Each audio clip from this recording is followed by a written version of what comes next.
તો આ સાથે જ પાટણના રાધનપુરમાં ચૂંટણી પહેલા જ વિરોધના સૂર ઉઠ્યા હોય તેવું સામે આવી રહ્યું છે। પાટણથી આ સમાચાર। રાધનપુરમાં ચૂંટણી પહેલા જ વિરોધના સૂર ઉઠ્યા છે। પાલિકાની ચૂંટણી વચ્ચે વિરોધના સૂર સંભળાઈ રહ્યા છે, ત્યારે મુખ્ય બજારમાં સ્વચ્છતાને લઈને વેપારીઓએ ભારે વિરોધ નોંધાવ્યો છે।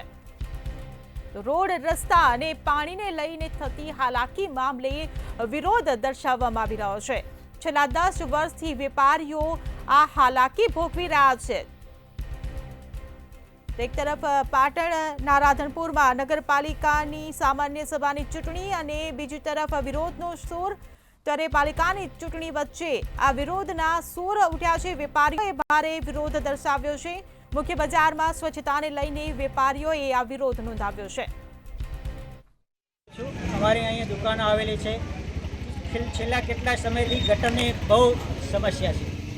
અહીં 2, 3 અને 4 વોર્ડને અમે લોકોએ નિર્ણય કર્યો છે કે જ્યાં સુધી અમારી આ સમસ્યાનું સમાધાન નહીં થાય ત્યાં સુધી અમે ચૂંટણીનો બહિષ્કાર કરીએ છીએ।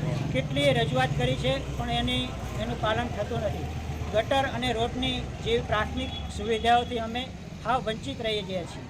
માટે અમારી રજૂઆત છે કે જ્યાં સુધી આનું પરિણામ ન આવે ત્યાં સુધી અમે ચૂંટણીનો બહિષ્કાર નંબર 4 એના અમે આ ચૂંટણીનો સખત બહિષ્કાર કરીએ છીએ, જેથી રાધનપુરનું કોઈ બી કામ થતું હતું। અમારે અહીંયા 24 કલાક ગટરનું પાણી ઉભરાય છે અને વસ્તી ત્રાહિમામ થઈ ગઈ, વેપારી ત્રાહિમામ 50 વાર રજૂઆત કરી પણ અમારું કોઈ સાંભળ્યું નથી। લવિંગજી શીખે અમે રજૂઆત કરી પણ અમારું કોઈ સાંભળવા ચલ્યા નથી અને એમ કે થશે જ તમારી જિંદગીમાં અમારે એક રગડશો તો નહીં કરી આપીએ તો અમારે જવું ક્યાં, કોની આગળ જવું?